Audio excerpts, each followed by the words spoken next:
This is a story of a bridge near me. I am known as Blake. I can't give away my real name. They won't let me. They said that they'll force me to do it again if I do. I'm only here to tell you the events of that night. This is my recording of what happened. 6:59 p.m. Me and my friend Jonathan were at my place, having a few drinks, listening to songs. I wanted to show him the new Fall Out Boy album, known as Save Rock and Roll. We listened to it as we mocked each other and had a few more drinks. 7:37 p.m. We were talking about legends and ghost stories. He told me about some creepy ghost stories. He then asked me for a story. 7:39 p.m. I was in the toilet, thinking of a story to tell. After I was finished, I washed my hands. When I went to leave, I heard something. The sound of a triangle, the musical instrument coming from the same room. I searched all over but found nothing. When I went to leave, I heard it again. The toilet flushed, the shower turned on. I was too terrified to even move. I saw something, a figure in the mirror, a shadow. When I spun around, I saw the shower curtain fly open and 3 scary-looking figures, each of them disfigured and completely messed up, like they had been dipped in acid. I jumped to the wall. My heart seemed like it wanted to burst through my ribcage. My hands were shaking. My eyes stopped blinking. I didn't want to take my eyes off of them. All 3 of them looked at me, as if staring at my soul. Tell John about the bridge. Tell John about the bridge. They said I couldn't take it anymore. I had no choice but to blink. When my eyes slowly opened again, they were gone. Who were they? 7:53 p.m. John asked me what happened, what was wrong, and what was that noise. I didn't answer him. 8:34 p.m. I finally spoke to him after about 40 minutes. The bridge, I said. You wanted to hear a story, right? I'll tell you about the Bridge of Ends. I told him about the bridge. When in construction, it was running over a ravine. It was one of the only ways to get across. The construction on the bridge seemed to have come to a halt, though, noting that the workers would either go insane or just never return. People say the bridge was cursed and that it forced people, dogs, anything to the ravine below. I told them this was a legend that my parents had told me. 9:44 p.m. After an hour of telling John that story, he wanted to know if the bridge was real. I told him I didn't know. I had never been there before, but I had a feeling that it was true. 11 p.m. We both decided to go to sleep. John slept in my spare bed while I was in my room. I need to sleep after the events in the bathroom. 2:15 a.m. I awoke in my room, hearing those same noises from before, playing over and over again. I searched my entire room, but nothing. I went to open my door, but it was locked. which was strange since I never had a lock on my door or any way to lock it. I turned around, and there it was again, the dings of a triangle. There, sitting on the edge of my bed, was one of the three figures from before. I tried to scream, I tried to move, but the other two pinned me against a wall. They wouldn't let me go, let me breathe, let me do anything. I thought I was gonna die until I heard them all speak. Those four haunting words.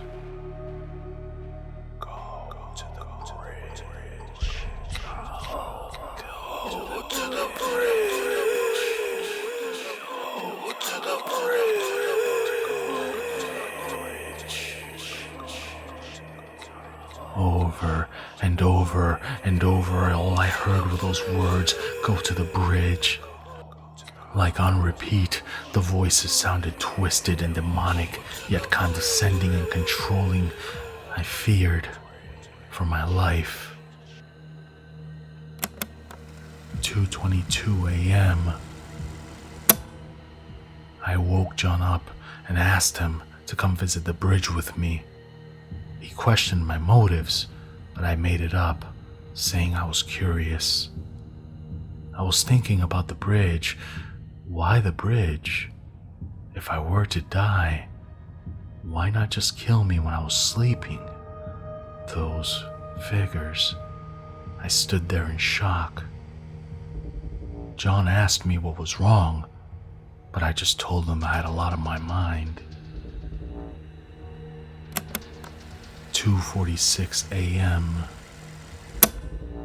We walked down the road through the forest and kept going until I heard them again.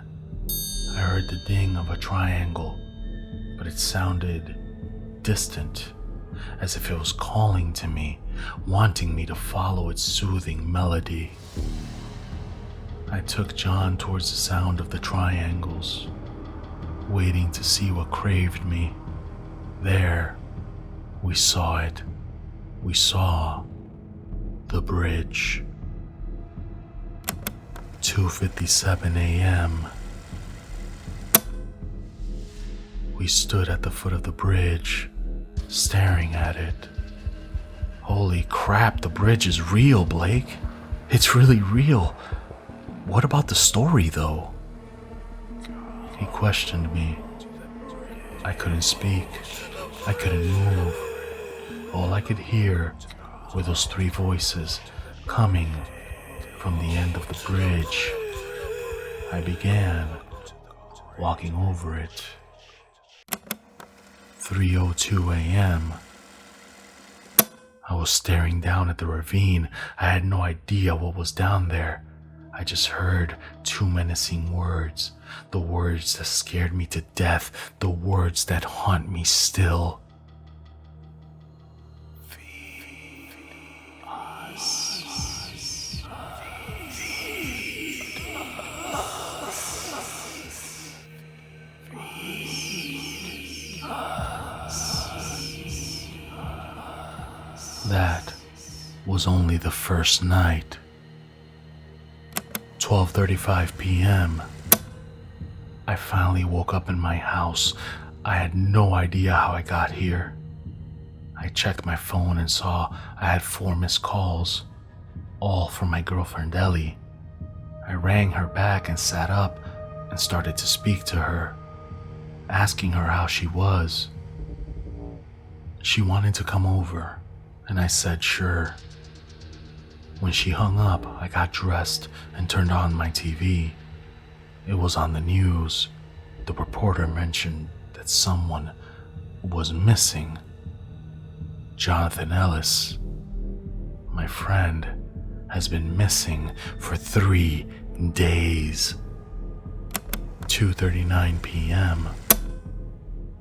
My girlfriend finally came around. I held her against me and kissed her. She smiled and kissed me back. I asked her what day it was. Imagine it was May 25th. It had really been 3 days. 2:56 p.m. She asked me where I had been for the past 3 days. I had no answer for her, so I just said at my parents' house. I wanted to tell her about the figures I had seen. 3:17 p.m. Ellie has gone to the shop for some essentials. I sat down on my leather couch, turned on the TV to watch my favorite show, but my TV just went straight to static. I tried turning it off, but it wouldn't work. My radio turned on, and the only sound from it was the sound of a triangle. The triangle sound came from my TV as well. I've had enough. I went into the closet and got my baseball bat. Alright, you bastards. Show yourselves. I'm sick of this. I'm sick of you messing with me. I'm putting an end to it right now. I shouted. My radio turned off. The fuse on my TV blew. All the lights turned off and I was in darkness. No light was coming in from the windows. I was scared. Not even my phone would turn on. Until I heard the voices once more. You tell her you sacrificed you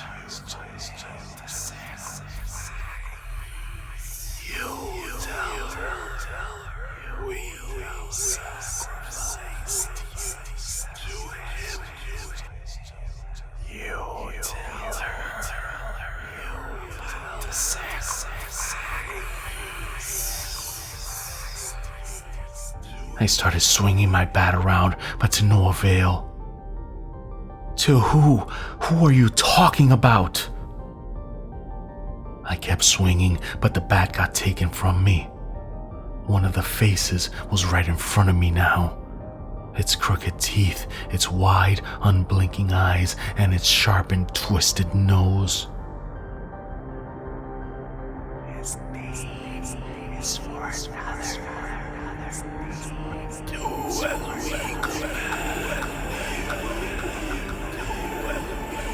Before I can do anything, I was struck by the bat. 8:38 p.m. I woke up to Ellie, taking care of me and looking after me. When she saw that I was awake, she hugged me and kissed me, then asked me what had happened. I couldn't remember, or more like, I didn't want to remember. She left the room to get more bandages from the kitchen. As soon as she left, I felt a hand on my shoulder. I didn't want to face it. Not again. I couldn't bear to see that face again. They spoke in a low voice. You must take her. You must take her to the grave. You must take her to the grave. You must take her to the grave.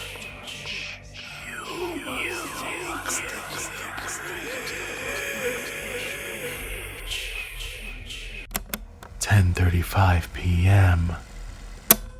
I was laying in my bed with Ellie, talking to her. I asked if she had heard anything from John. She asked me who I was talking about. What? That's my best friend in the whole world, Jonathan Ellis. You know what I mean, right? The next thing she said scared me to death, making me think about what had happened last night. Who is that? She said. I got out of bed and ran downstairs. 2:15 a.m. I awoke again. This time, I went to Ellie to see if she was okay. She was awake, looking at a camera, watching a recording on it. It was my camera. I asked her what she was up to, and she threw a pillow at me. "What is this?" she shouted at me. I asked her what was wrong, and she showed me the recording. It was from the events of the other night. John and I were seen at the bridge. Static was heard on the recording, and so was the sounds from a triangle. That damned sound, playing over and over and over again. Every time it did, I moved closer. Those final words were heard again. Feed us. Feed us. Feed us. Feed us. As the camera recording shut off, she demanded I take her to this place. So I agreed. 2:39 a.m. I took the same route as I did with John. Just like the last time, the triangles called to me. I followed them without hesitation. 2:50 a.m. Yet again, I was back here. Back at this damned bridge. I have no idea what it wants from me. My soul, my life, my sacrifice. Or for me to sacrifice others into the ravine below. Ellie looked around for a camera recording us, just like it did with John and I. She demanded I search the area, but I couldn't move. I saw in the darkness from each side the figures were coming towards us as the words "feed us" rang through my head yet again. That was the second night. For the third night I ignored them. I didn't sacrifice anyone. Now I'm telling you all this story, and I know they will come for me.